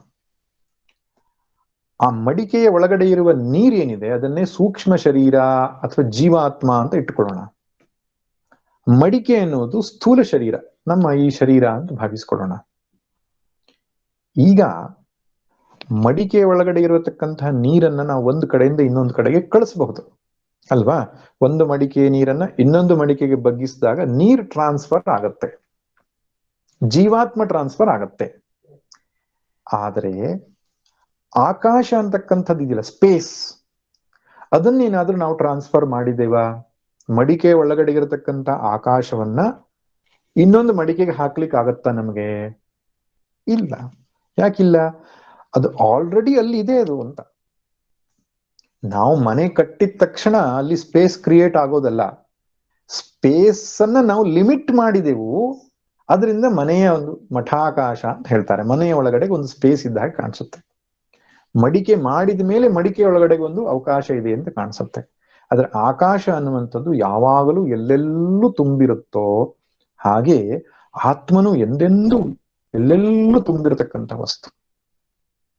ಆದ್ರಿಂದ ನಾನು ಎಲ್ಲಿದ್ದೇನೆ ಅಂತ ಹೇಳಿದ್ರೆ ಜ್ಞಾನಿ ಏನ್ ಹೇಳ್ತಾನೆ? ನಾನು ಶರೀರದಲ್ಲಿದ್ದೇನೆ ಅಂತ ಹೇಳೋದಿಲ್ಲ ಅವನು.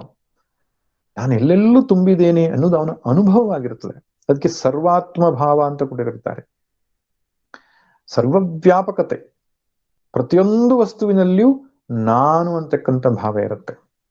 ಅದರ ಅಜ್ಞಾನಿ ಹೇಗಿರುತ್ತೆ?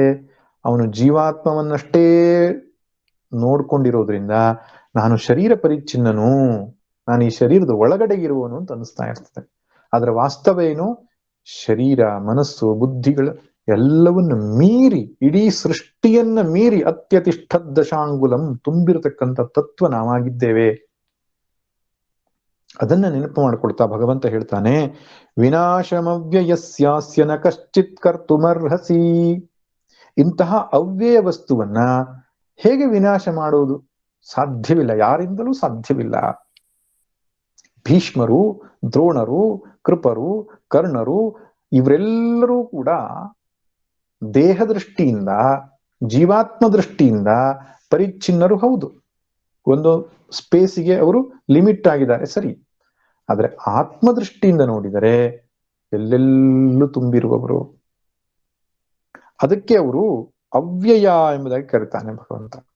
ಅವ್ಯ ಅಂದ್ರೆ ವ್ಯಯ ಮಾಡ್ಲಿಕ್ಕೆ ಆಗದೇ ಇರೋದು ಅಂತ. ಯಾವ ವಸ್ತು ಎಲ್ಲೆಲ್ಲೂ ತುಂಬಿದೆಯೋ ಇದು ನಿರವಯವ ಅಂತ ಕರೀತಾರೆ. ಅದಕ್ಕೆ ಅವಯವಗಳಿರಲ್ಲ, ಸೂಕ್ಷ್ಮವಾದ ವಸ್ತು. ಅದನ್ನು ನಾಶ ಮಾಡೋದು ಹೇಗೆ?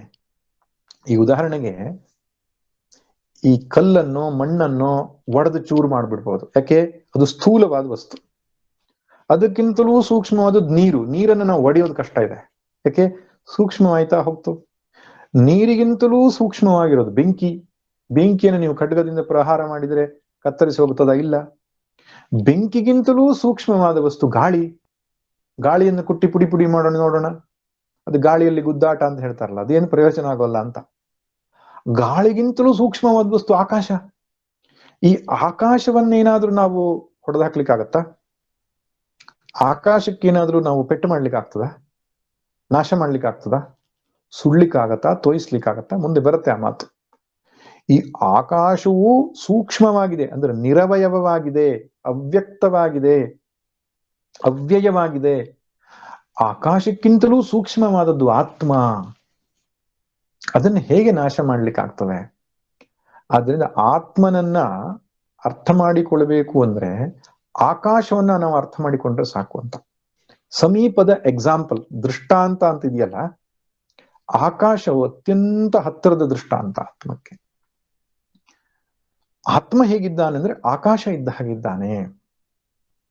ಆಕಾಶ ಯಾವುದಕ್ಕೂ ಹೇಗೆ ಅಂಟ್ಕೊಳ್ಳೋದೋ, ಆಕಾಶ ಹೇಗೆ ಎಲ್ಲೆಲ್ಲೂ ತುಂಬಿದೆಯೋ, ಆಕಾಶ ಅನ್ನುವಂಥದ್ದು ಹೇಗೆ ನಿತ್ಯವೋ ಕಂಪ್ಯಾರಿಟಿವ್ಲಿ, ಆಕಾಶವು ಹೇಗೆ ಏನು ಶುದ್ಧವೋ ಮುಕ್ತವೋ, ಹಾಗೆ ಆತ್ಮನು ಅಂದ್ರೆ ಬೇರೆ ಏನೋ ಕಲ್ಪನೆ ಮಾಡಬೇಡಿ, ನಾನು ತಾನು ಅಂತಕ್ಕಂಥ ವಸ್ತು ಆಕಾಶದ ಹಾಗೆ ಎಲ್ಲೆಲ್ಲೂ ತುಂಬಿರುವ, ಯಾವುದಕ್ಕೂ ಅಂಟದಿರುವ, ಅತ್ಯಂತ ಶುದ್ಧವಾದಂತಹ, ಎಂದೆಂದೂ ನಾಶವಾಗದೇ ಇರತಕ್ಕಂತಹ ಆತ್ಮವಸ್ತು ನಾನಾಗಿದ್ದೇನೆ.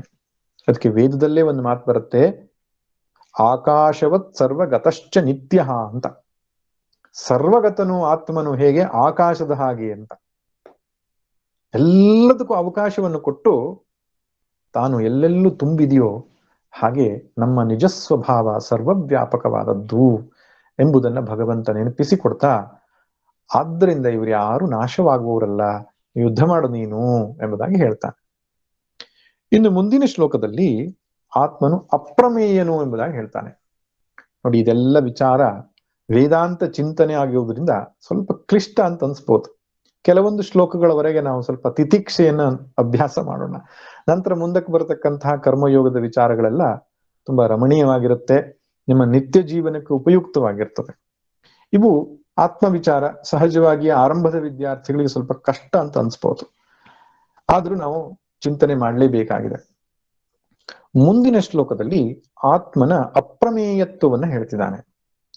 ಅಂತವಂತ ಇಮೇ ದೇಹಾ ನಿತ್ಯಸ್ಯೋಕ್ತಾ ಶರೀರಿಣಃ ಅನಾಶಿನೋ ಪ್ರಮೇಯಸ್ಯ ತಸ್ಮಾದ್ಯುಧ್ಯಸ್ವ ಭಾರತ.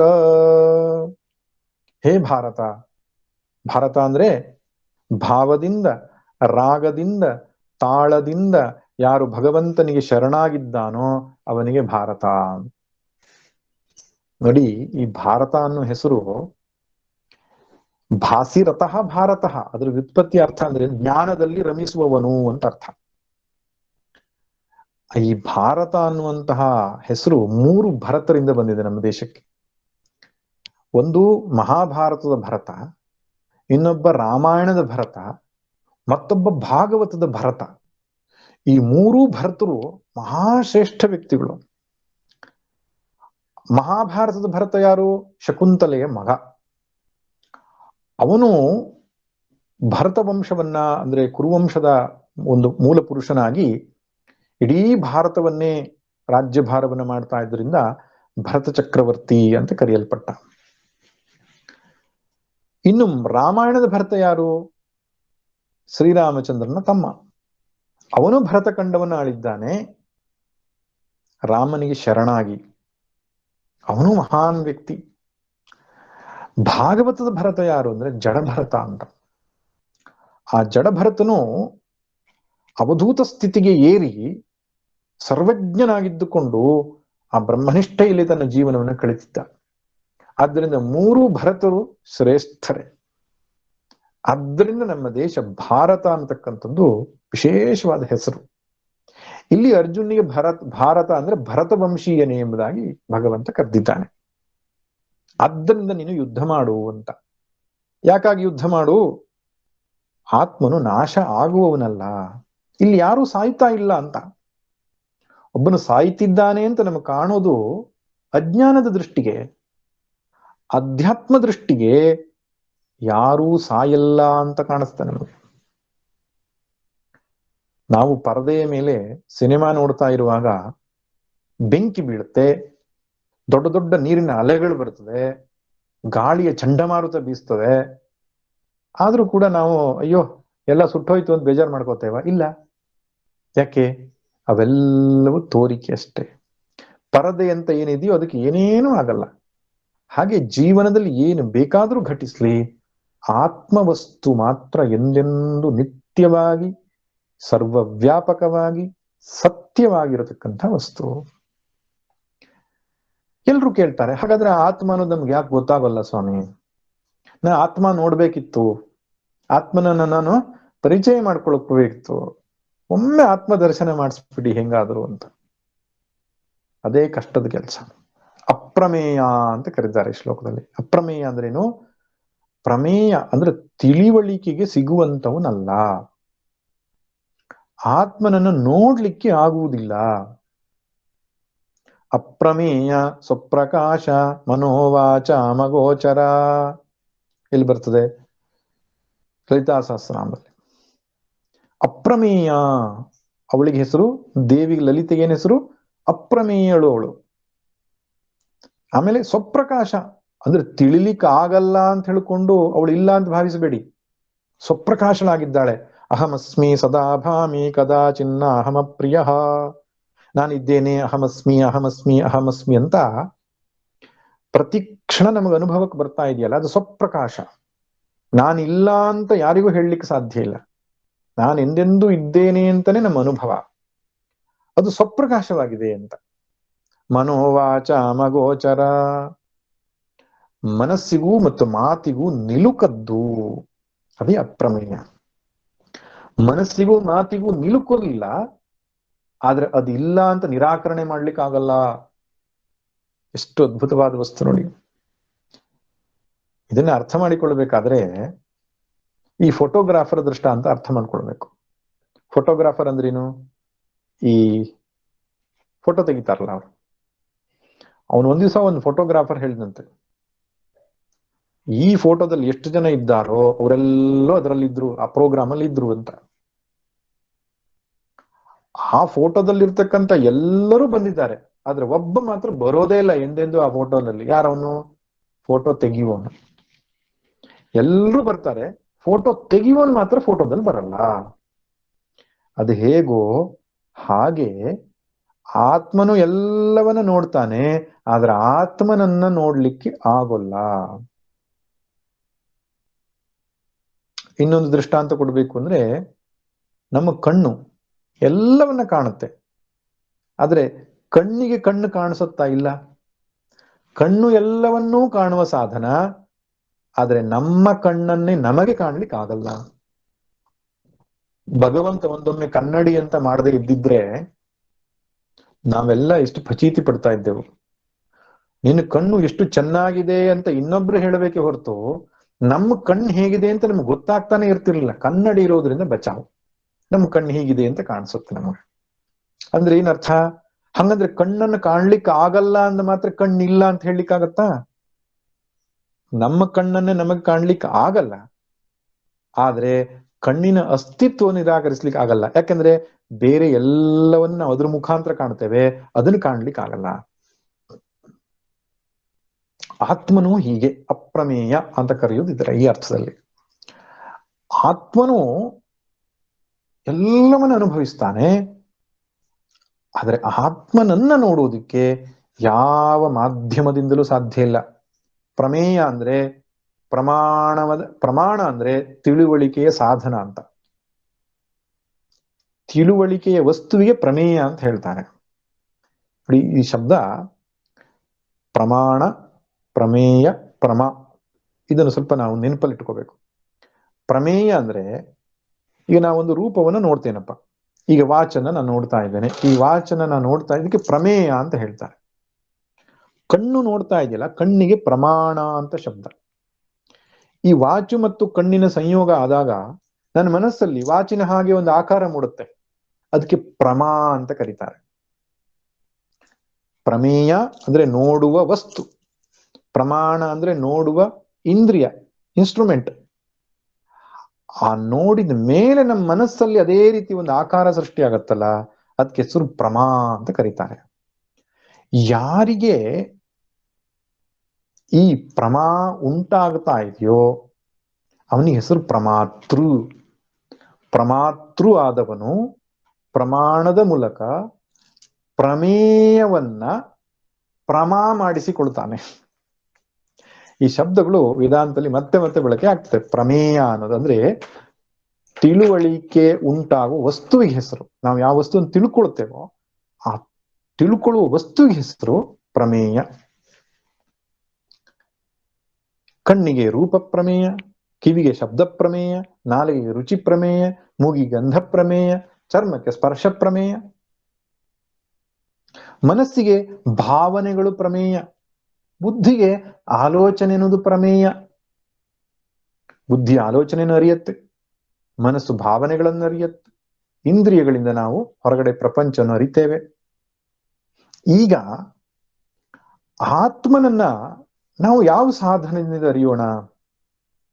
ಆಲೋಚನೆ, ಭಾವನೆಗಳು, ಹೊರಗಡೆ ಪ್ರಪಂಚಗಳು ಇದೆಲ್ಲವೂ ಅನುಭವಕ್ಕೆ ಬರ್ತದೆ, ಸರಿ. ತತ್ತದ ಆಕಾರವನ್ನ, ವೃತ್ತಿಯನ್ನ, ಥಾಟ್ ಮಾಡಿಫಿಕೇಶನ್ ಉಂಟಾಗಿ ಆ ಮೂಲಕವಾಗಿ ನಮಗೆ ಜ್ಞಾನ ಉಂಟಾಗ್ತದೆ. ಈಗ ಆತ್ಮನಂದ್ರೆ ಯಾರು?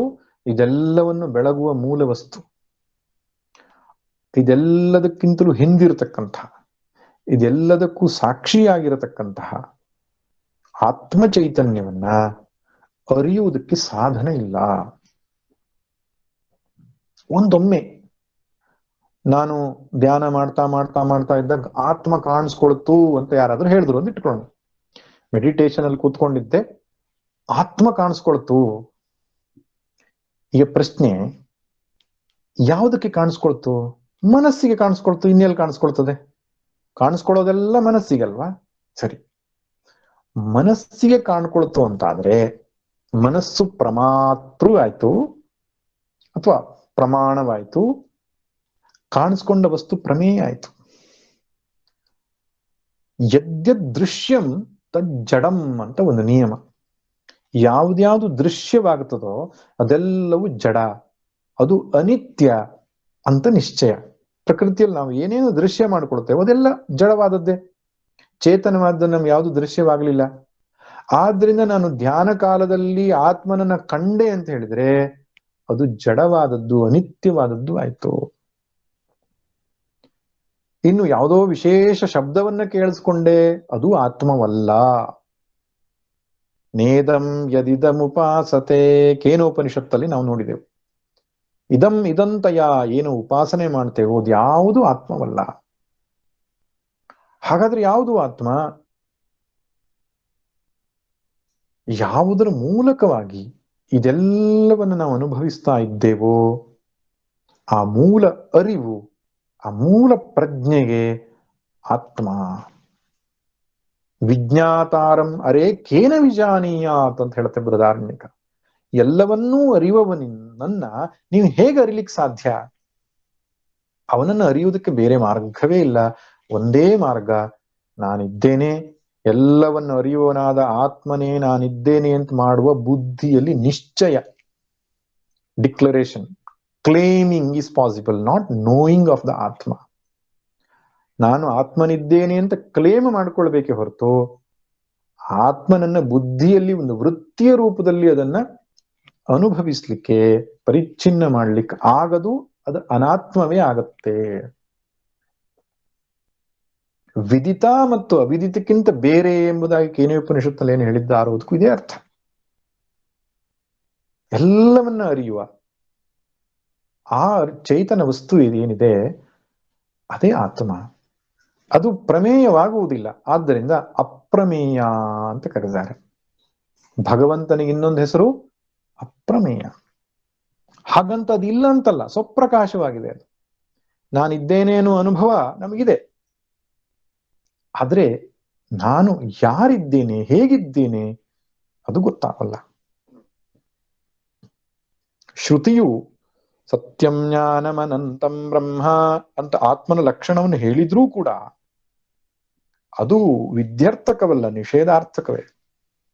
ಅಸತ್ಯವಲ್ಲದ ಅಂದ್ರೆ ಜಡವಲ್ಲದ, ಏನು ಪರಿಚ್ಛಿನ್ನವಲ್ಲದ, ಅಸುಖವಲ್ಲದ ಸ್ವರೂಪವದು ಎಂಬುದಾಗಿ ತೋರಿಸಿದೆಯೇ ಹೊರತು ಇದು ಹೀಗೆ ಎಂಬುದಾಗಿ ತೋರಿಸ್ಲಿಕ್ಕೆ ಆಗೋದಿಲ್ಲ. ಪ್ರಮೇಯವಲ್ಲ. ಅದನ್ನೇ ಭಗವಂತ ಹೇಳ್ತಿದ್ದಾನೆ, ಪ್ರಮೇಯವಲ್ಲದ್ದು. ಆದ್ದರಿಂದ ಅದು ನಾಶವಾಗ್ಲಿಕ್ಕೆ ಸಾಧ್ಯ ಇಲ್ಲ. ನಮ್ಮ ಹಿಡಿತಕ್ಕೆ ಸಿಗೋದನ್ನ ನಾವು ನಾಶ ಮಾಡಬಹುದು.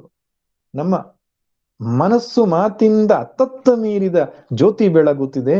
ಮನಸ್ಸು ಮಾತಿಗೂ ಇಂದ್ರಿಯಗಳಿಗೂ ಸಿಲುಕದಂತಹ ವಸ್ತುವನ್ನ ನಾಶ ಹೇಗ್ ಮಾಡ್ಲಿಕ್ಕೆ ಸಾಧ್ಯ? ಅಂತವಂತ ಇಮೇ ದೇಹಾಹ, ಈ ದೇಹಗಳು ಕೊನೆಗೊಳ್ತ. ಅಂತವಾನ್, ಅದರಿಂದ ಅಂತ ಅಂದ್ರೆ ಕೊನೆಗೊಳ್ಳೋದು ಅಂತ. ಯಮನಿಗೆ ಇನ್ನೊಂದು ಹೆಸರು ಅಂತಕ ಅಂತ. ಅಂತಕನ ದೂತರಿಗೆ ಕಿಂಚಿತ್ತು ಭಯವಿಲ್ಲ. ಅಂತಕ ಅಂತ ಯಾಕೆ ಕರೀತಾರೆ ಯಮನಿಗೆ? ನಮ್ಮ ಜೀವನವನ್ನ ಅಂತ್ಯ ಮಾಡ್ತಾನ ಅವನು. ಆದ್ರಿಂದ ಅಂತ ಮಾಡೋದ್ರಿಂದ ಅಂತಕ. ಈ ದೇಹಗಳೆಲ್ಲವೂ ಇಮೇ ದೇಹಾಹ ಅಂತವಂತಹ, ದೇಹಗಳು ನಾಶವಾಗತ್ತೆ. ನೀನು ಎಂಥ ಕಾಯಕಲ್ಪ ಮಾಡಿಕೊಂಡ್ರು ನಾಶವಾಗುತ್ತೆ. ಆಯುರ್ವೇದದಲ್ಲಿ ಕಾಯಕಲ್ಪ ಅಂತ ಒಂದು ಔಷಧಿ ಇದೆಯಂತೆ. ಆ ಔಷಧಿ ತಿಂದ್ರೆ ಎಷ್ಟು ವರ್ಷ ಆದ್ರೂ ಬದುಕ್ತಾರಂತೆ, ಚಿರಂಜೀವಿಗಳಾಗಿ ಬಿಡ್ತಾರಂತೆ ಅಂತ ಪ್ರಚಾರ ಮಾಡ್ತಾರೆ. ಆದ್ರೆ ಅದು ಸುಳ್ಳು. ಯಾಕೆಂದ್ರೆ ಯಾರ್ಯಾರು ಆ ರೀತಿ ಹೇಳಿದ್ದಾರೆ ಅವ್ರು ಯಾರು ಬದುಕಿಲ್ಲ ಇವಾಗ. ಚಿರಂಜೀವಿಗಳಾಗ್ತಾರೆ ಕಾಯಕಲ್ಪ ಪರೀಕ್ಷೆ ಮಾಡ್ಕೊಂಡವ್ರು ಅಂತ, ಚಿಕಿತ್ಸೆ ಮಾಡ್ಕೊಂಡವ್ರು ಅಂತ ಹೇಳಿದವರೇ ಬದುಕಿಲ್ಲ. ಹಾಗಿರುವಾಗ ಅವರು ದೀರ್ಘಾಯು ಆಗೋದು ಹೇಗೆ ಸಾಧ್ಯ? ಇಲ್ಲ. ಹಿಂದೆಲ್ಲ ವಯಸ್ಸು ದೀರ್ಘ ಇತ್ತು, 200 ವರ್ಷ 300 ವರ್ಷ ಆ ರೀತಿ ಬದುಕಿದ್ರು ಎಂಬುದಾಗೆಲ್ಲ ಹೇಳ್ತಾರೆ. ಶಾಸ್ತ್ರಗಳಂತೂ ದೀರ್ಘವಾದ 100 ವರ್ಷ ಆಯುಷ್ಯ ಅಂತ ಬರೆದಿದ್ದಾರೆ, ಶತಮಾನಂ ಭವತಿ ಅಂತ. ಈ 100 ವರ್ಷ ಆದ ಮೇಲೆ ಹೋಗ್ಲೇಬೇಕು ಈ ಶರೀರ. ಅದಕ್ಕೆ ದೇಹಕ್ಕೆ ಇನ್ನೊಂದು ಹೆಸರೇನು ಗೊತ್ತಾ? ದೇಹ ಅಂತ ಹೆಸರು ಹೇಗೆ ಬಂತು ಗೊತ್ತಾ? ದಿಹ್ ಉಪಚಯೇ ಧಾತು ಅಂತ. ಇನ್ನೊಂದು ಹೆಸರಿದೆ ಅದಕ್ಕೆ, ಶರೀರ ಅಂತ ಕರಿತೇವೆ. ಶೀರ್ಯತೆ ಇತಿ ಶರೀರಂ. ಶೀರ್ಯತೆ ಅಂದ್ರೆ ನಾಶವಾಗ್ತದೆ, ಆದ್ರಿಂದ ಶರೀರ ಅಂತ. ಪ್ರತಿ ಕ್ಷಣ ನಾಶವಾಗ್ತದೆ. ಅದಕ್ಕೆ 12 ವರ್ಷ ಆದ್ಮೇಲೆ ನಮ್ಮ ಇಡೀ ಶರೀರದ ಸೆಲ್ಸ್, ಜೀವಕೋಶಗಳು ಬದಲಾವಣೆ ಆಗುತ್ತೆ ಅಂತ ಯಾರೋ ಹೇಳ್ತಾ ಇದ್ರು. ಅದಕ್ಕೆ ಮಗ ಏನಾದ್ರೂ ಮನೆ ಬಿಟ್ಟು ಹೊರಗಡೆ ಹೋದ್ರೆ 12 ವರ್ಷ ಆದ್ಮೇಲೆ ಮನೆಗೆ ಬಂದ್ರೆ ಅವನು ಒಳಗಡೆಗೆ ನೇರವಾಗಿ ಸೇರಿಸ್ಕೋಬಾರ್ದು. ಯಾಕೆ? ಅವನು ಪೂರ್ತಿ ಬದಲಾವಣೆ ಆಗಿರ್ತಾನೆ ಅಂತ. ದೇವಸ್ಥಾನಕ್ಕೆ ಹೋಗಿ ಪೂಜೆ ಮಾಡಿ ಕನ್ನಡಿಯ ಮುಖಾಂತರ ಅವನ ಮುಖ ನೋಡಿ ನಂತರ ಮನೆ ಕರ್ಕೊಂಡು ಬರತಕ್ಕಂತ ಸಂಪ್ರದಾಯ ಇದೆ. ಇದರ ಅರ್ಥ ಏನಪ್ಪಾ ಅಂದ್ರೆ, ಶರೀರ ಅನ್ನುವಂಥದ್ದು ಪ್ರತಿ ಕ್ಷಣ ಸಾಯ್ತಾ ಇದೆ. ನಮಗೆ ಒಂದು ದಿವಸ ಸಾವಿನ ಅನುಭವ ಆಗೋದು ಬೇರೆದು. ಆದ್ರೆ ಯಾರು ಸರಿಯಾಗಿ ಅಬ್ಸರ್ವ್ ಮಾಡಿದ್ದಾರೋ, ಪ್ರತಿ ದಿನ ನಮ್ಮ ಶರೀರದ ಜೀವಕೋಶಗಳು ಬದಲಾವಣೆ ಆಗ್ತಾ ಇವೆ, ಮನುಷ್ಯ ಸಾಯ್ತಾ ಇದ್ದಾನೆ. ಅದಕ್ಕೆ ಯಾರೋ ಹೇಳ್ತಾ ಇದ್ರು, ಹೊಸ ವರ್ಷದ ಆಚರಣೆ ಮಾಡ್ಕೊಳ್ಳುವಾಗ 86ನೇ ಹುಟ್ಟು ಹಬ್ಬ ಅಂದ್ರೆ 86 ವರ್ಷ ಹೊರಟೋಯ್ತು, ಇನ್ನು ಕೆಲವೇ ಸಮಯ ಇದೆ ಅಂತ ನೆನಪು ಮಾಡ್ಲಿಕ್ಕಿರೋದು. 86 ವರ್ಷ ದೀರ್ಘ ಬದುಕಿದೇನಲ್ಲ, ಇನ್ನು ಇರೋದು ಸ್ವಲ್ಪ ಕಡಿಮೆ ಟೈಮ್ ಅಂತ ನಮ್ಗೆ ನೆನಪು ಮಾಡ್ಬೇಕಂತೆ. ಅದು ಅಂತವಂತ ಇಮೇ ದೇಹ. ದೇಹ ಅನ್ನೋ ಶಬ್ದಕ್ಕೂ ದಿಹಿ ಉಪಚಯ ಧಾತು ಏನರ್ಥ? ಸಮೂಹದಿಂದ ಸೇರ್ಕೊಂಡಿದ್ದು ಅಂತ. ಅಂಗಾಂಗಗಳೆಲ್ಲ ಸೇರಿ ಆಗಿರೋದು ಈ ಶರೀರ. ಅದರಿಂದ ಸಂಕೀರ್ಣ, ಕಾಂಪ್ಲೆಕ್ಸ್ ಇದು. ಈ ಯಾವುದೇ ಸೇರುವಿಕೆ ಅನ್ನೋದು ನಾಶವಾಗಲೇಬೇಕು. ಹೀಗಿರುವುದ್ರಿಂದ ಶರೀರ ನಾಶವಾಗುತ್ತದೆ. ಶರೀರ ಅಂದ ತಕ್ಷಣ ನೆನಪಿರ್ಲಿ, ಸೂಕ್ಷ್ಮ ಶರೀರ ಅಂತ ಒಳಗಡೆ ಇರುವ ಮನಸ್ಸು ಬುದ್ಧಿ ಇದೆಯಲ್ಲ, ಅದು ಕೂಡ ನಾಶವಾಗ್ತದೆ. ಅದು ಜನ್ಮ ಜನ್ಮಾಂತರಗಳಿಗೆ ಪ್ರವಹಿಸಿದ್ರೂ ಕೂಡ ಪ್ರಳಯ ಕಾಲದಲ್ಲಿ ಸೂಕ್ಷ್ಮ ಶರೀರವೂ ನಾಶವಾಗ್ತದೆ. ಪ್ರಳಯ ಕಾಲದಲ್ಲಿ ಯಾರ ಸೂಕ್ಷ್ಮ ಶರೀರವೂ ಇರುವುದಿಲ್ಲ, ಕಾರಣ ಶರೀರ ರೂಪದಲ್ಲಿ ಇರ್ತದೆ. ಹೀಗಿರುವುದ್ರಿಂದ ದೇಹ ಅಂದಾಗ ಸೂಕ್ಷ್ಮ ಶರೀರ ಸ್ಥೂಲ ಶರೀರ ಎರಡು ಕೊನೆಗೊಳ್ಳುತ್ತೆ. ನಿತ್ಯಸ್ಯೋಕ್ತ ಶರೀರಿಣ. ಶರೀರಿನ್ ಅಂದ್ರೆ ಈ ಶರೀರದ ಒಳಗಿರುವವನು. ಪಾತ್ರ ಯಾರು ಮಾಡ್ತಿದ್ದಾರಲ್ಲ ಅವನಿಗೆ ಪಾತ್ರಧಾರಿ ಅಂತ ಹೇಳ್ತಾರೆ. ಹನುಮಂತನ ಪಾತ್ರ ಮಾಡುವವನು ಯಾರು? ಪಾತ್ರಧಾರಿ. ಹಾಗೆ ಈ ಶರೀರವನ್ನು ಧರಿಸಿರುವವನು ಯಾರು? ಶರೀರಿನ್. ಬಹುವಚನ ಶರೀರಿಣ ಅಂತ ಹೇಳ್ತಾರೆ. ಒಳಗಡೆ ಇರುವಂತಹ ಆತ್ಮ ಏನಿದ್ದಾನೋ ಅವನು ನಿತ್ಯನಾಗಿದ್ದಾನೆ, ಅವನು ನಾಶವಾಗುವುದಿಲ್ಲ. ಶರೀರ ನಾಶವಾಗತ್ತೆ, ಮನಸ್ಸು ಬುದ್ಧಿ ನಾಶವಾಗತ್ತೆ, ಆತ್ಮ ನಾಶವಾಗುವುದಿಲ್ಲ. ಅನಾಶಿನಃ ಅಪ್ರಮೇಯಸ್ಯ. ಅವನು ನಮ್ಮ ಮನಸ್ಸು ಬುದ್ಧಿಗಳಿಂದ ತಿಳಿಯಲ್ಪಡುವವನಲ್ಲ, ಮನಸ್ಸು ಬುದ್ಧಿಗಳಿಗೂ ಸಾಕ್ಷಿಯಾಗಿರುವವನು. ಆದ್ದರಿಂದ ನೀನು ಯುದ್ಧ ಮಾಡು. ಬಹಳ ಮುಖ್ಯವಾದಂತಹ ಒಂದು ಸಂಗತಿಯನ್ನು ನಾನು ಹೇಳಿ ಇವತ್ತಿನ ಉಪನ್ಯಾಸ ಮುಗಿಸ್ತೇನೆ. ಆತ್ಮವಿಚಾರಕ್ಕೆ ಬಂದಾಗ ನಮಗೆ ಕಷ್ಟ ಯಾಕೆ ಆಗ್ತದೆ ಅಂದ್ರೆ, ನಮ್ಮೆಲ್ಲ ಚಿಂತನೆಗಳು ನಮ್ಮ ಅನುಭವದ ವಲಯಕ್ಕೆ ಸಿಲುಕಿರುವ ವಿಷಯಗಳಾಗಿರ್ತವೆ. ಈಗ ಸಮಾಧಾನ ಮಾಡ್ಕೊಳ್ಳಿ, ಅಹಂಕಾರ ಕಡಿಮೆ ಮಾಡಿ, ಭಗವಂತನ ಆರಾಧನೆ ಮಾಡಿ, ಜಪ ಮಾಡಿ ಅಂದಾಗ ಸುಲಭವಾಗಿ ಅರ್ಥ ಆಗ್ಬಿಡುತ್ತೆ ನಮಗೆ. ಯಾಕೆ? ನಮ್ಮ ಅನುಭವದ ವಲಯದಲ್ಲಿ ಇರತಕ್ಕಂಥದ್ದು. ಆದ್ರೆ ಈ ಆತ್ಮ ಅಂತಕ್ಕಂತಹ ವಸ್ತು ಏನಿದೆ, ಅನುಭವಕ್ಕೆ ಸಿಗದೇ ಇರುವಂತಹ ವಸ್ತು. ನಮಗೆ ಕೇವಲ ಗುರುಶಾಸ್ತ್ರ ಉಪದೇಶದಿಂದಲೇ ನಾವು ಹೊರಡಬೇಕಾಗಿರೋದು. ಹಾಗಂತ ನಮ್ಮ ಅನುಭವಕ್ಕೆ ಸಿಲುಕೋದೇ ಇಲ್ವೋ ಕೊನೆವರೆಗೂ ಅಂದ್ರೆ ಹಾಗಲ್ಲ. ಅನುಭವ ಅವಸಾನತ್ವಾತ್ ಇಹ ಪ್ರಮಾಣಂ. ನಮ್ಮ ಅನುಭವಕ್ಕೆ ಬರುತ್ತೆ. ಅನುಭವಕ್ಕೆ ಬರುತ್ತೆ ಅಂದ್ರೆ ಏನರ್ಥ? ಅನುಭವ ಸ್ವರೂಪವೇ ಆಗಿದೆ ಅದು. ಆ ಅನುಭವ ಸ್ವರೂಪವೇ ಆಗಿರುವುದನ್ನು ಗುರುತಿಸ್ತಕ್ಕಂತಹ ಸಾಮರ್ಥ್ಯ ಗುರುಶಾಸ್ತ್ರೋಪದೇಶದಿಂದ ನಮಗೆ ನಿಧಾನ ಬರಬೇಕಾದ ಒಂದು ಒಳಗಣ್ಣು. ಆದ್ರಿಂದ ಆತ್ಮವಿಚಾರ ಆರಂಭದಲ್ಲಿ ಕಷ್ಟವಾದರೂ ಕೂಡ ಮತ್ತೆ ಮತ್ತೆ ಮತ್ತೆ ಆ ದಿಕ್ಕಿನತ್ತ ವಿಚಾರ ಮಾಡ್ತಾ ಹೋದ್ರೆ ನಮ್ಮ ಸೂಕ್ಷ್ಮ ದೃಷ್ಟಿ ನಮಗೆ ಒಂದು ಬರುತ್ತೆ ಒಳಗಡೆಗೆ. ದೃಶ್ಯತೇತು ಅಗ್ರಯ ಬುದ್ಧ್ಯ ಸೂಕ್ಷ್ಮಯ ಸೂಕ್ಷ್ಮದರ್ಶಿಭಿಹಿ. ಆರಂಭದಲ್ಲಿ ನಕಾರ ಮಾಡಿದಂತಹ ವ್ಯಕ್ತಿ ಅಥವಾ ಸಂಶಯವನ್ನು ತೋರಿಸಿದ ವ್ಯಕ್ತಿ ಪುನಃ ಪುನಃ ವಿಚಾರ ಮಾಡ್ತಾ ಹೋದ್ಮೇಲೆ ಅದನ್ನು ನಿಶ್ಚಯವಾಗಿ ಒಪ್ಪಿಕೊಳ್ತಾನೆ. ದೇಹ ಮನಸ್ಸು ಬುದ್ಧಿಗಿಂತ ವ್ಯತಿರಿಕ್ತವಾದಂತಹ ಒಂದು ಚೈತನ್ಯ ಸತ್ತಾ, ಸರ್ವವ್ಯಾಪಕವಾದ ನಿತ್ಯ ವಸ್ತು ಇದೆ, ಅದು ನಾನಾಗಿದ್ದೇನೆ, ಅದು ನನ್ನ ಮನಸ್ಸು ಬುದ್ಧಿಗೆ ನಿಲುಕುವಂಥದ್ದಲ್ಲ ಎಂಬಂತಹ ಒಂದು ನಿಶ್ಚಯ ಬುದ್ಧಿಗೆ ಬರ್ಲಿಕ್ಕೆ ಆರಂಭವಾಗ್ತದೆ. ಅದಕ್ಕೆ ವೇದಾಂತ ವಿಚಾರಗಳನ್ನು ಒಮ್ಮೆ ಕೇಳಿಬಿಡಬಾರ್ದು. ಪೌನಃ ಪುಣ್ಯೇನ ಶ್ರವಣಂ ಕುರ್ಯಾತ್. ಪುನಃ ಪುನಃ ಪುನಃ ಪುನಃ ಕೇಳಬೇಕು. ಒಂದ್ಸಲ ಕೇಳಿದ್ರೆ ಕಷ್ಟ ಆಗ್ಬೋದು, ಮತ್ತೊಂದ್ಸಲ ಕೇಳಿದ್ರೆ ಇನ್ನೊಂದು ಸ್ವಲ್ಪ ಸುಲಭವಾಗ್ತದೆ. ಹಾಗೆ ಕೇಳ್ತಾ ಕೇಳ್ತಾ ಕೇಳ್ತಾ ಹೋದ್ರೆ ನಮ್ಗೆ ಒಳ ದೃಷ್ಟಿ ಅನ್ನುವಂಥದ್ದು ಒಂದು ಬರ್ತದೆ. ಆವಾಗ ನಾವು ನಿಶ್ಚಿತವಾಗಿ ಒಪ್ಪಿಕೊಳ್ತೇವೆ, ಅಂತಹ ಒಂದು ವಸ್ತು ಇದೆ, ಅದು ನಾನಾಗಿದ್ದೇನೆ ಅಂತ. ಅದು ಜೀವನದ ಅತ್ಯಂತ ಶ್ರೇಷ್ಠವಾದ ಕ್ಷಣ. ನೆನಪಿರ್ಲಿ, ಒಂದು ಯಜ್ಞಯಾಗಾದಿಗಳನ್ನು ಮಾಡುವುದಕ್ಕಿಂತ, ದೊಡ್ಡ ಹೋಮ ಹವನ ಪೂಜೆ ಪುನಸ್ಕಾರಗಳಿಗಿಂತ ಶ್ರೇಷ್ಠವಾದದ್ದು ಯಾವುದು? ಆತ್ಮಚಿಂತನೆ. ಅದಕ್ಕೆ ಕಷ್ಟ. ಯಾವುದು ಸುಲಭವೋ ಎಲ್ಲರೂ ಮಾಡಿಬಿಡ್ಬೋದು, ಯಾವುದು ಕಷ್ಟವೋ ಅದು ಶ್ರೇಷ್ಠವಾದದ್ದು. ಆದ್ರಿಂದ ಮತ್ತೆ ಮತ್ತೆ ಚಿಂತನೆ ಮಾಡೋಣ. ಮುಂದಿನ ತರಗತಿಯಲ್ಲಿ ಆತ್ಮನ ಮುಂದಿನ ಲಕ್ಷಣವನ್ನ ಚಿಂತನೆ ಮಾಡೋಣ ಅಂತ ಹೇಳ್ತಾ ಇವತ್ತಿನ ಸತ್ಸಂಗಕ್ಕೆ ಮಂಗಳವನ್ನು ಹಾಡೋಣ.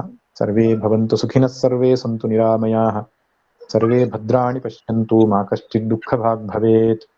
ಓಂ ಶಾಂತಿ ಶಾಂತಿ ಶಾಂತಿ.